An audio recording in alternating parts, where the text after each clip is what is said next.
My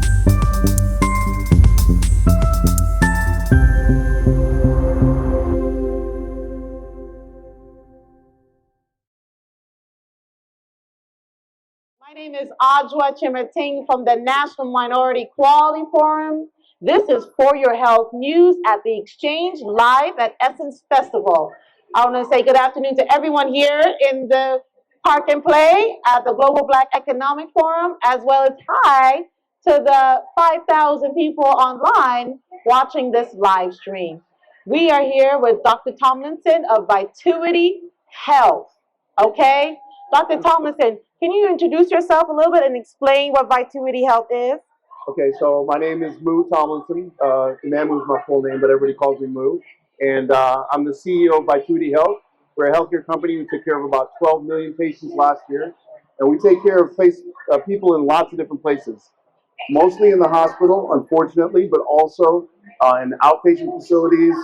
We also have Move Health, which is a functional medicine. So all of those cool and innovative new ways to be cared for. And then lastly, I'm the president of Vitality Cares Foundation. We provide free health care for a lot of people. We have about 20 clinics across the country. Wow. And I'm also the author of Less Than 1%. Oh my God. The book I just, do you sleep? Sleep is not for your health. But I don't sleep. I don't like sleep. No, okay. Yeah. Wait a minute. So let's walk back a bit. Yeah. New Health. New Health? Is that what you just said? No. Name all of your companies again. Oh, so Vitality, okay. Vitality Cares. We also have an innovation hub, which is called Inflect. Okay. And then lastly, that functional medicine is called Move. Oh, Move. Yeah. Not Move. I'm Move. I was wondering if you named it after yourself. No, I didn't. Okay. A lot of people think that. Move. Yeah. M-O-O-V. Yes. Okay, Move. Yeah. Okay. Okay, let's talk about what you said, 20 clinics. Yes. Right? Where are those clinics located? Okay, so Vitality Cares, we do 20 clinics around the country. That's the free healthcare. But Vitality itself, we are in 600 different communities. Wow. So we are all over the place taking care of people, when they need it most. Right. And so explain what that looks like. Is that you walk into a facility and you get connected to a primary care, or is it really already when you're in an acute situation? Yeah, most of the time, in most of our primary business is when people are having an event, heart attack, stroke, it's the worst day of their lives. Right. They get to meet us. Right. So that's, not the best, but we know how to bring them the best care, how to be compassionate. And then we have processes in place so that we can transition them back to the outpatient, back to their outpatient condition healthier. Right. And so then we try to keep them in the system.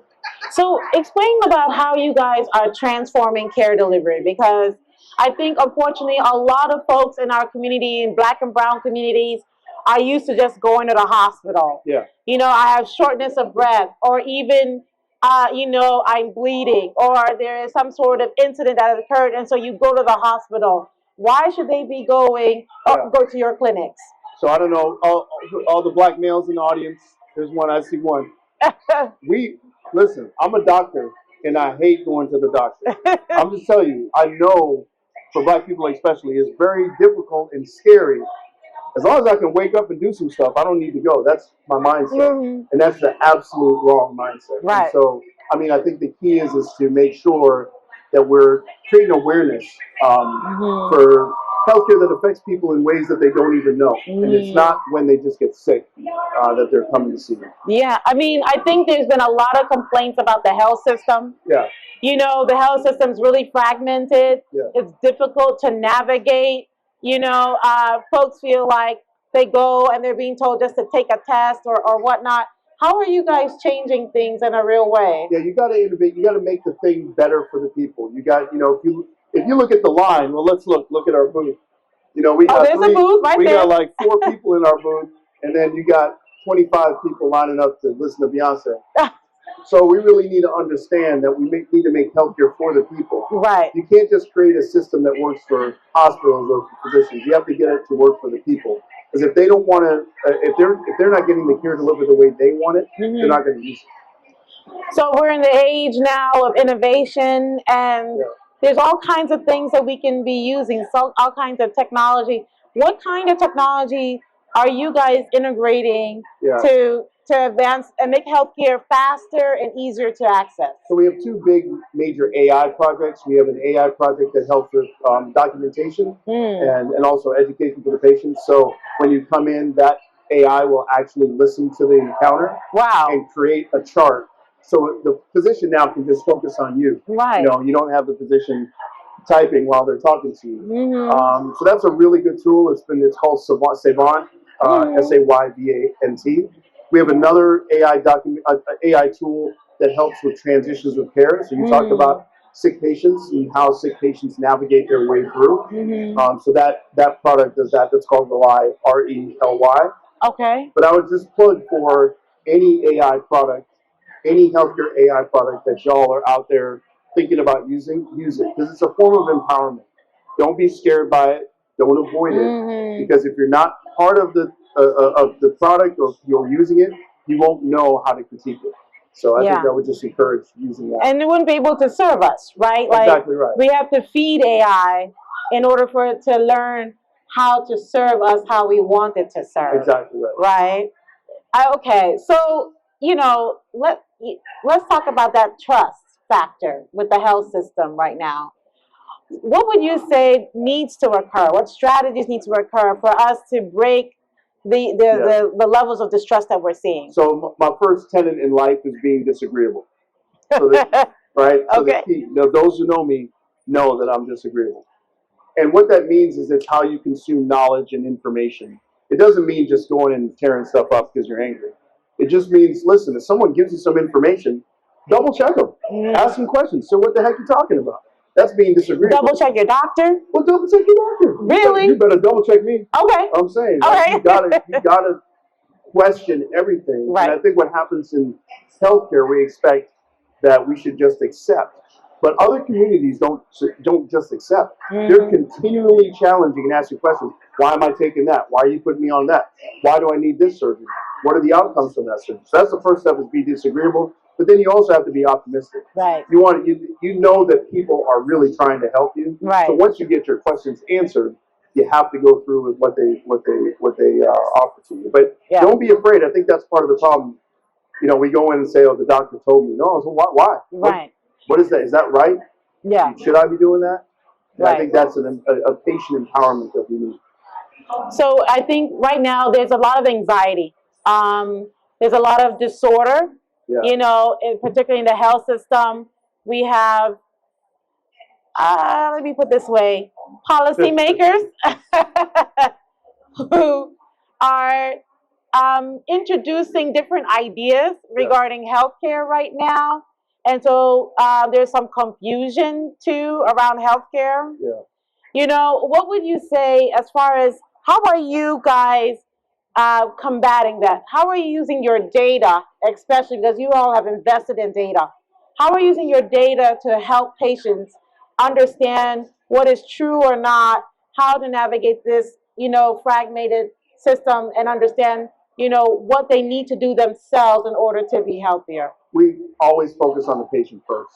Yeah. I think what happens in Washington is what happens in Washington. Sometimes it's something that you want, sometimes it's something that you don't want. It's the beauty of a democracy. But I will say that our responsibility is to make sure that anybody can impact and receive healthcare, no matter who they are, where they're from, what they look like. Right? We know that some people have more barriers than others to that, and it's our responsibility to remove those barriers. Right. And so, that mission doesn't change no matter what happens in Washington. Right. And I think the same thing for us as patients. That what happens in Washington should never change the level of care that you expect, right? No matter who's in office. Now, you might have to go through a little more, have to wriggle through the system a little bit differently. But I think the minute that you give up that power, saying, "Oh, look at what they did," or look at, then you've really given up the power. We're super powerful as a community, and if we're able to put that power in the right place. Right. So how can we prioritize our healthcare? Because, there are folks who are like, listen, I just need to be worried about my bread and butter issues. Of course, you're seeing people usually at the acute stage, but, with the clinics that you have, when you mentioned free clinics, is that also for preventative care? I mean, can you talk a little bit more about that? Yeah, so we have lots of different, our free clinics that we do in those 20 cities I talked about, they're usually weekly or monthly. We try to screen people, blood pressure screen, blood sugar, BMI screening, and then plug them back into the community. Wow. So that's one aspect, but I think our goal is to be of every part of the healthcare process. I think in that way, because we're led by physicians and not by private equity and not by somebody who's making a lot of money, right. We feel like we can provide the best care for patients. Can we talk a little bit about the importance of those screenings? I mean, how much that can change the course of a condition or a disease in a patient? Yeah, I mean, again, guilty as charged. I mean, there's more screenings that I'm supposed to do that I don't want to do, and that's why me telling you this is much more important. Right. Because I'm not, I'm also talking to myself. The thing about it is, when you feel great, it's not the time. When you feel bad, it's not the time to go get checked. It's when you feel great. You know how to adjust things. You know how to change things. You know how not to eat and what to eat. And so I think that that's something that we don't always focus on, because sometimes we live in a hostile environment. Am I lying? We feel like we live in a hostile environment. It's hard to think of those things when you're just thinking about day-to-day struggle. Right. And so it's really trying to move people back to say, Master P on stage said, doesn't matter how much money you have, if you're not healthy, it's irrelevant. Right. So yes, he did say that. He did. Yes, he did. Health is wealth. I was waiting for him to say the nah, but he said some other amazing stuff. I mean, health is wealth. That's why NMQF, we're here partnering with the Global Black Economic Forum, because when we're talking about the future, you have to be alive for the future, right? Okay, clock it. I mean, so really, some of the things that you said is so important, and I think folks don't understand sometimes the importance of the right care at the right time. Yeah. Right? How is Vituity really advancing that thought? Yeah, I mean, I think we have something sort of a name that we came up with, which is called Health in Place, which means we want to get, to your point, empower the patients by getting the right care to the right time to patients on their terms. I mean, on their terms is really a key word. It's not when we're open, it's not when we're available, right? But it's all the time, and it's the way patients want to consume it. So that's really our focus. We're still getting better at it, but I think that ultimately is where healthcare is going to go. Healthcare is being consumerized right now, as you well know. So whoever does that better, forget money. Whoever does that better, that's going to be the standard. So we don't want someone else doing it the wrong way and being the standard. And RFK Jr. has talked about the importance of wearables, for example, and can you talk a little bit about your perspective on those? RFK ain't even a doctor. Do you guys listen to RFK? I mean, I'm not. I mean, I don't know. I don't care what RFK says. But I think that checking your blood pressure, checking your blood sugar, checking those things that are fairly easy are going to happen on your iPhone, right? They're going to happen on your iWatch.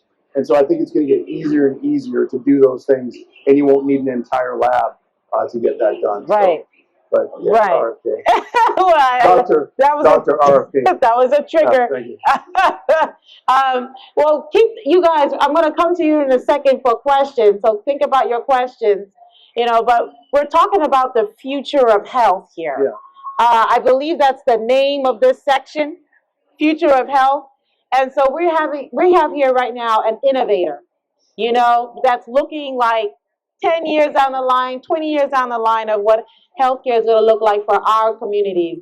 Would you like to share a little bit about your perspective of what do you think the most important things that we need to know now about the future of health for our communities in particular? Yeah, I think the number one thing that you ought to realize about the future of healthcare is that it's all of you. It's that we're moving away from these large, big White Castles, big, edifices of care. Healthcare is going to come to you as an individual. You drive it, and you're more important to the future of healthcare than I am. And you have to let people know that. You have to use your power. You have to empower yourself to make sure that you're driving the future of healthcare. I'll be honest with you. A lot of people don't know why we're here. Vituity. So you going to Essence? Why are you going to Essence? Are you just going to see Master P. And I said, no, what we're doing is we're coming to the people that we're building the future for. And what better way to know what that future should be than talking to each of you and being, intimately involved with each of you. That way you can actually direct that future. So to me, the future, especially with consumerism, the future is really yours. It's just now really getting us to stop being quiet, be a little disagreeable, right? Be optimistic, and then also be relentless, right? Never ever stop. Because if you drive it, if the people are driving the future of health, then they may get a benefit, right? But that next generation will get an absolute benefit, right? So it's a little selfless in a way, but if we can drive it, that next generation and generation after that won't have the problems that we're dealing with. They run, y'all run this, so it's up to you guys now to raise your voices, not just politically. I hear that all the time, but to raise your voices in your doctor's offices and with your physicians, with anybody you're talking about your health. But about 2 years ago, we stopped being a healthcare company and moved into a health company. This is what you're talking about. There's a big difference between healthcare, meaning come to me when you're sick, and health, which means come to me anytime you want to talk about your health. And so, our launch into Move, you can see those people in the compression booths. Our launch to that company was really about how can we create people more functional. And it's really not just health insofar as what medications I'm on, what diseases I have, but how far can I run? When I'm 65, right? Does my back hurt? All of these things that make us older than stated age, that if we worked on early in life and if we paid attention to, we'd be a lot healthier. The diabetes and hypertension, all these things would take longer to affect us if we affect all those things about health. So I think that as far as holistic health, I'm down for that. Now, if somebody says, here's the magic ointment that'll cure your diabetes, I'm not going to subscribe to that. Like, come see me first. Take a couple drops of it, and then we'll see if the sugar goes down. So I think some people are trying to capitalize on that without data, without evidence. But absolutely, for those things that work, there's a lot of holistic remedies that work. And I think if they're proven, we should absolutely use it. Let's build on that, because I think sometimes we can build our own care teams, right? So that we can have multiple touch points of, who we're talking to to make healthcare decisions.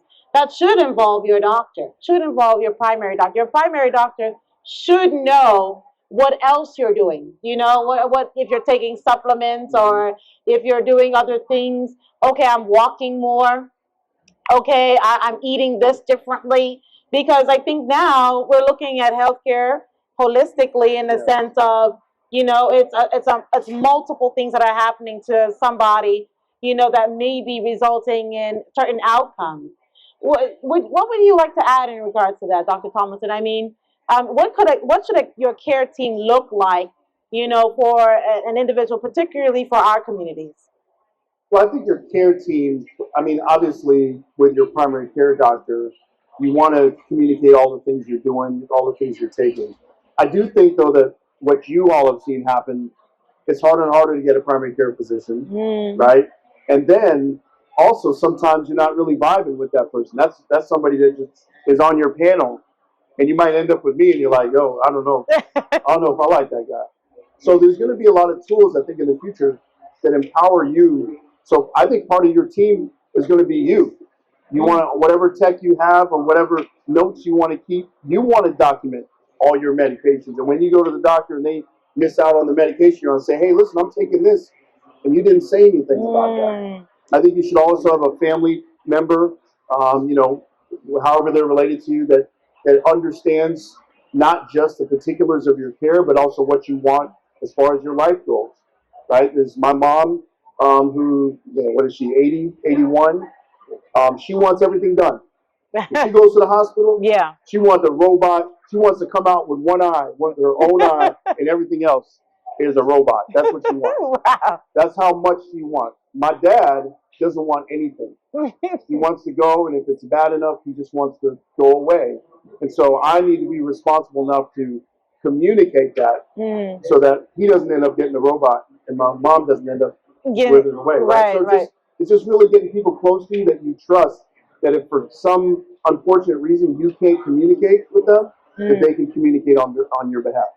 Right. Thank you for that. How would you like to leave with us with a note, about sort of what you want people to really take away, especially as they come to your booth today? What do you really want people to take away from?